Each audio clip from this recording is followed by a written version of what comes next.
이 동영상은 제주도 서귀포시에 있는 들빛교회의 2024년 3월 17일 일요 예배 설교 동영상입니다. 조영배 목사님께서 설교를 담당해 주셨습니다. 오늘 말씀을 함께 읽도록 하겠습니다. 누가복음 9장 1절에서 4절입니다. 함께 읽겠습니다.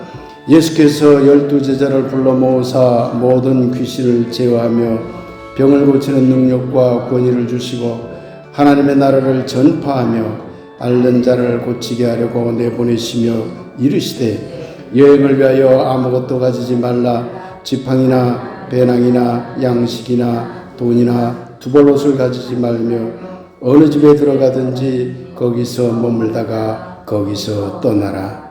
말씀을 아름답게 받겠습니다. 아멘.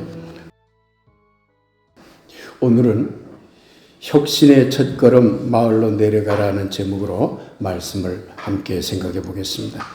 요즘 우리나라는 국회의원 선거에 온 국민의 이목이 집중되고 있습니다. 특히 조국 전 장관이 등장하면서 선거에 대한 열기가 점점 고조되는 것 같습니다. 지난 1월 13일 조국 전 장관이 부산에서 신당 창당을 선언할 때 저도 뉴스에서 보았습니다. 검찰 독재 정권을 종식시키겠다고 그렇게 처음 밝혔을 적에 저는 솔직히 가슴이 뛰었습니다. 왜냐하면 그때는 조국 전 장관이 혁신이라는 말을 사용하지는 않았습니다. 그러나 조국 전 장관의 부상과 말 속에서 저는 혁신, 이노베이션이라는 이것을 절절히 느낄 수 있었기 때문입니다. 검찰 독재 조기 정식과 검사장 직선제, 대단한 비전이거든요. 기획재정부 개혁, 전 놀랐습니다. 아무도 이 말을 하지 않을 때 기획재정부 개혁해야 되거든요. 놀랐습니다. 그런데 더 놀란 게 있습니다. 지금 우리가 어느 헌법에 살고 있는지 아세요? 제6공화국에 우리가 살고 있어요. 전두환 때가 제5공화국이에요. 독재정권이었죠. 5공화국은 독재정권이에요. 지금 몇 공화국인지 아세요? 6공화국에 살아요. 언제? 노태우 때. 언제적 헌법입니까? 아무도 바꾸지 못하고. 그런데 제7공화국 개헌을 하겠다고. 저는 그 말을 들을 때요, 가슴이 울렁거렸습니다. 목사로서 저는 늘 혁신이라는 말을 가슴에 품고 살아왔습니다. 혁신은 기독교와 불가분의 관계에 있기 때문입니다.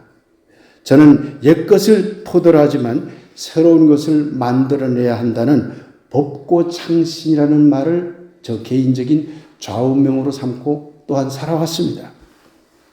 창신에 새롭게 바꾸는 것에 무게를 두면 그것이 바로 혁신의 길입니다. 그러니 저는 학문적으로나 종교적으로, 특히 기독교적으로 혁신을 매우 중요하게 여기는 삶을 살 수밖에 없었습니다.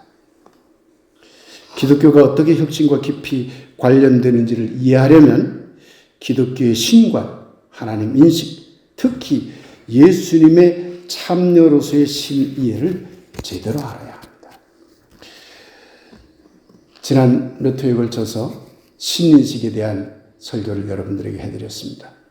유대인들의 전통적인 신인식에 대해서도 공부했죠. 중세교회의 신인식에 대해서도 공부했죠. 또 저 그리스 사람 철학에서 말하는 신인식도 공부했죠. 전부 다 공통점이 뭐예요? 위계적인 신인식이죠. 제일 높은 곳에 우리는 제일 낮고 저 동물은 더 낮고 식물은 더 낮고. 그러나 이런 신과는 틀렸습니다. 이미 틀렸다는 게 다 밝혀졌어요. 아니 세상에 다 밝혀졌어요. 그런데 아직도 깜깜한 한국의 개신교 상당수는 그 신관을 따르고 있어요. 하나님 저 높이 계셔서 우리를 살려주세요 이러고 있죠. 그거 신방하는 것과 뭐가 달라요? 중세 카톨릭 신관은 철저하게 위계적인 신관입니다. 저 높이 하늘에 있고 저 낮을수록 점점 인간도 있고 그 밑 동물도 있고 이런 신관을 갖고 있어요. 이런 신관은 정말 잘못된 신관입니다. 그런데 중세 후기에 이미 가톨릭 안에서 이런 신관이 틀렸다고 저항한 신학자가 나타납니다. 그 신학자가 에크하르트라는 신학자입니다. 우리 교인들은 꼭 알아두세요. 에크하르트라는 가톨릭 안에 신학자가 나타나서 가톨릭 당신네가 지금 믿고 있는 이 신관 하나님 믿는 것이 틀렸어 하고 지적했어요. 그런데 그것을 가톨릭은 에크하르트를 정죄해버리죠. 이단으로 처리해버리고 지들 것만 믿었죠. 개신교도 그대로 받아들였죠. 그런데 1960년대에 오니까 가톨릭은 자기네 신관을 버려버렸어. 근데 개신교는 아직도 붙잡고 있어요. 바보 아니에요, 개신교? 가톨릭은 버렸는데 언제? 1962년 3년도에.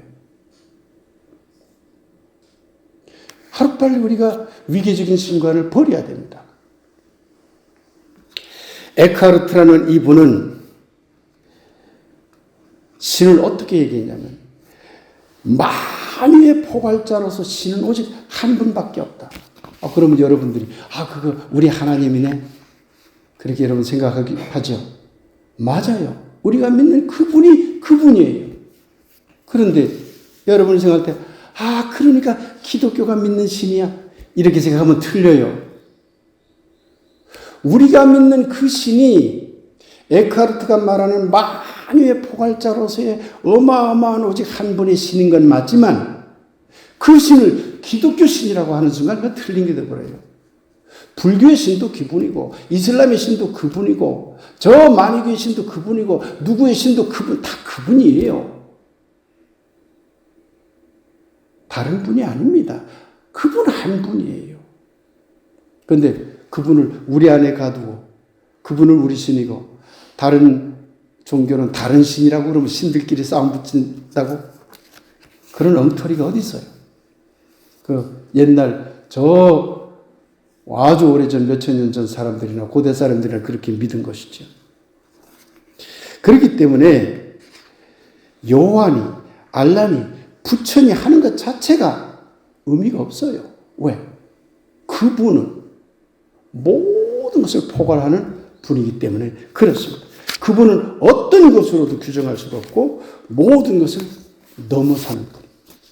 그러면 우리가 질문을 할 수밖에 없죠. 규정을 할 수 없는 그분인데 왜 우리는 기독교를 믿나요? 그럼 불교를 믿어도 되고 아예 믿지 않아도 되고 유교를 믿어도 되고 도교를 믿어도 될 텐데 왜 우리가 기독교를 믿지요? 물론 개인적인 여러 사정에 따라서 부모님이 믿었으니 기독교를 믿는다든지 또는 어린 시절 경험했으니 믿는다든지 하는 사정이 있겠지만 많은 그리스도인들에게 그렇게 하나님은 규정할 수 없는 분인데 모든 종교를 넘어서 계신 분인데 그런데 왜 당신 기독교 믿어요? 라고 물으면 아마 이렇게 대답할 겁니다. 여호와 하나님만이 참신이고 기독교에만 참군이 있기 때문에 나는 기독교를 믿습니다. 여러분들 이렇게 대답하고 싶지요? 아닙니까? 감사합니다.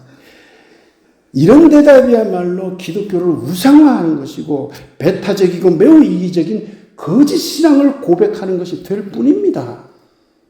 왜? 신을 가둬버리잖아요. 자기 안에. 기독교 안에. 가둬버린 신이 어떻게 진짜 신입니까? 가짜 신이지. 그러니 우리는 기독교도 인간의 유한한 신앙의 한 방편일 뿐임을 인정해야 합니다. 그리고 그럼에도 불구하고 왜 기독교를 믿는가? 라는 물음에 대한 대답을 해야 합니다. 우리가. 그러지 않으면 왜 기독교를 믿습니까? 불교를 믿든가 종교를 아예 믿지 않아도 되잖아요. 그분은 종교 밖에도 계신 분이니까. 여호와 하나님만이 참신이고 기독교에만 구원이 있다는 이런 어불성설의 답변들을 하지 마시고 다른 곳에서 왜 기독교를 믿느냐라는 대답을 찾아내야 됩니다. 모든 종교는 저마다 만유를 포괄하는 분으로서의 신성, 에크하르트는 신이라고 하지 않고 신성이라고 말했어요. 그분을 만유를 포괄하는 한 분으로서의 신성을 찾는 방법이 모든 종교는 저마다 아주 독특한 방법들을 가지고 있습니다. 그 방법이 아주 달라요. 그리고 저마다 다 장단점을 갖고 있습니다. 기독교가 그분을 만나려고 추구하는 방법, 불교가 추구하는 방법, 이슬람이 추구하는 방법이 다 달라요. 유교가 추구하는 방법이 다 달라요. 그러나 그분을 향하는 거예요, 모두 다. 다른데 이 다른 방법들이 저마다 다 장단점을 가지고 있습니다. 완벽한 종교란 없다는 얘기입니다. 그러면 기독교의 특징이자 장점, 독특한 방법은 무엇일까요? 이것 때문에 여러분이 기독교를 믿어야 한다는 얘기입니다. 난 불교 방법이 좋아, 불교 방법이 좋아 하면서도 교회 다니는 건 바보예요. 빨리 불교로 가야죠. 그 방법이 좋으면. 그건 방법적 선택의 차이일 뿐이에요. 그분을 향하는 건 똑같은 거예요. 그러면 우리가 당연히 이런 물음을 던져야 하는 것이죠. 기독교만이 가지고 있는 독특한 특징이자 장점이 무엇일까? 그것이 내 마음에 맞는가? 그러면 기독교를 믿는 거죠. 예수의 길을 따르는 것이죠.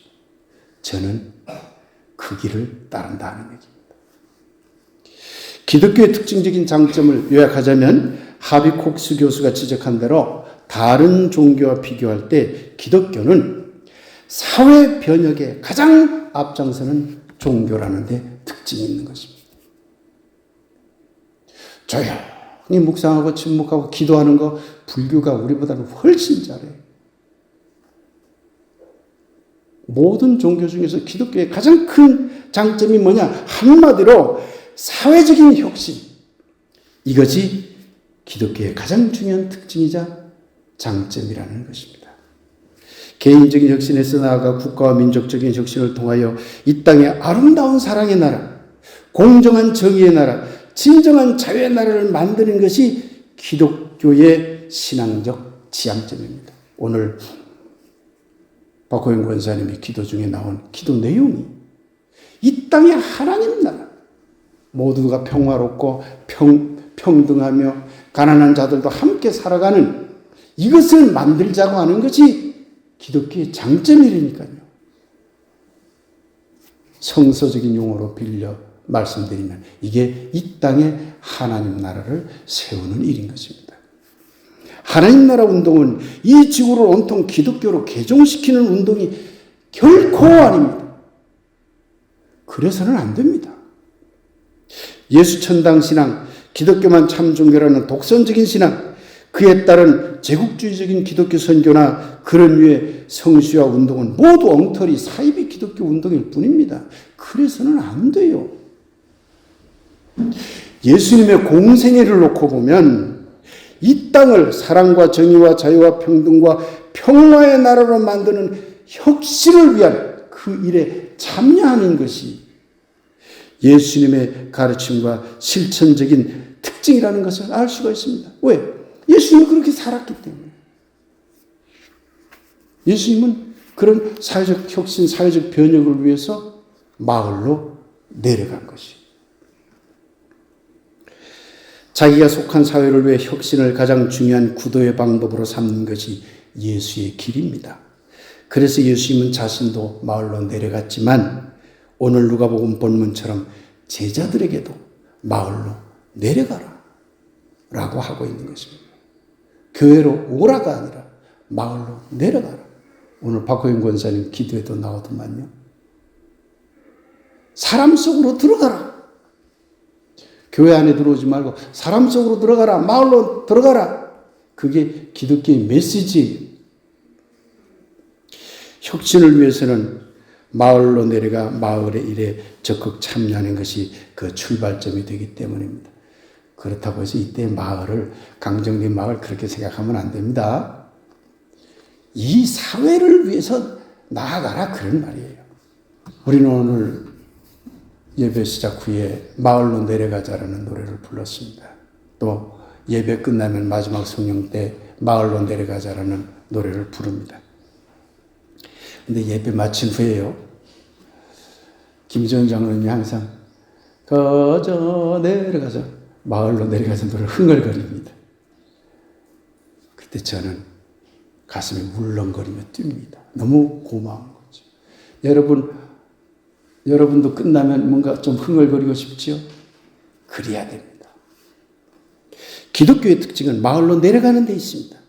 앞서 말씀드렸듯이 마을로 내려간다는 말은 사회적인 현실에 적극 참여해서 그 사회를 새롭게 혁신시키는 것을 말합니다. 한마디로 사회혁신이야말로 예수 신앙의 가장 중요한 특징이고 기독교의 중요한 특징이 되어야 합니다. 예수 천당이 아니라. 그런데 기업이 혁신을 외치고 정치가 혁신을 외치는데 정작 사회적 혁신을 특징으로 하는 기독교가 혁신을 외면하거나 방해한다면 그런 기독교는 존재할 아무런 가치가 없게 되는 것입니다. 도리어 사회적으로 혁신의 걸림돌이 되는 집단으로 전락하게 됩니다. 오늘날 한국 교회를 보는 듯합니다. 마을로 내려가기는 혁신의 첫 걸음입니다. 에카르트는 고독하지만 용감하게 기독교 안에 갇힌 신관을 거부하며 기독교와 교회를 넘어서야 함을 우리들에게 외쳤습니다. 기독교라고 해서 결코 에카르트가 말한 신성을 한정할 수는 없습니다. 기독교도 예수가 제시한 길을 특징적 장점으로 하여 신성에 다가가는 여러 종교의 구도의 길 중에 하나일 뿐입니다. 불교는 어떤 종교인가요? 석가가 제시한 길을 특징적 장점으로 하여 신성에 다가가는 여러 종교 중에 하나일 뿐인 것입니다. 마찬가지죠. 중요한 건 그 특징을 믿는 사람들이 어떻게 받아들이며 실천하느냐 하는 것이 중요하다는 점입니다. 예수가 제시한 마을로 내려가는 신앙은 지금 이 나라를 혁신하는 일에 끊임없이 참여하는 신앙으로 나타나야 합니다. 교회 안에, 기독교 안에 갇혀있는 신앙이 아니라 사회혁신에 참여하는 구도의 길이 예수 신앙의 특징이며 장점이라는 점을 여러분은 항상 기억해 두시기 바랍니다. 그런데 마을로 내려가는 길, 혁신의 길에 참여하는 것이 하나님 나라의 이름을 잘 알면서도 정작 혁신에 참여하지 않거나 혁신을 외면하거나 아예 방해하는 그리스도인들이 상당수 있습니다. 왜 그럴까요? 왜 이런 현상이 벌어질까요? 이 점에 대해서는 다음 설교에서 여러분과 함께 생각해 보겠습니다. 사랑하는 여러분, 우리 인간은 지적으로, 문화적으로, 언어적으로, 환경적으로 어떤 일정한 한계를 가지고 있습니다. 그 한계를 넘어서지 못합니다. 그러기에 우리는 하나님, 참진리, 에크하르트가 말한 신성을 찾아나감에 있어서 인간적인 한계를 고백할 수밖에 없습니다. 그럼에도 불구하고 우리는 여러 구도의 길 중에서 예수의 길을 택한 사람들입니다. 예수님은 마을로 내려가 마을을 혁신하는 구도의 길을 걸어갔습니다. 그렇다면 그리스도인들인 우리도 그래야 하는 것입니다. 살아가는 이 땅의 그리스도인 여러분, 여러분이 선택한 예수의 길에서 여러분의 발걸음이 사회혁신을 잊지 않고 이 나라를 혁신시키는 일에 적극 참여하는 발걸음들이 되기를 혁신의 아이콘인 예수님 이름으로 간절히 축복하며 기원합니다. 가자 내려가자라는 주제로 말씀 묵상 드리겠습니다.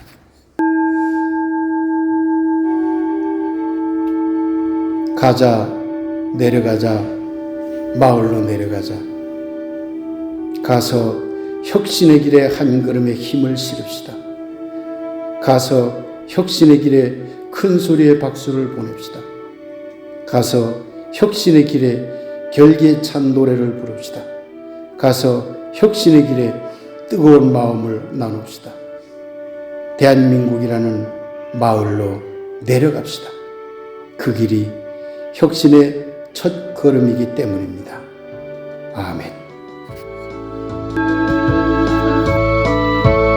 3월 17일 설교 동영상을 모두 마쳤습니다. 이번 한 주도 건강하시고 행복하시길 기원합니다.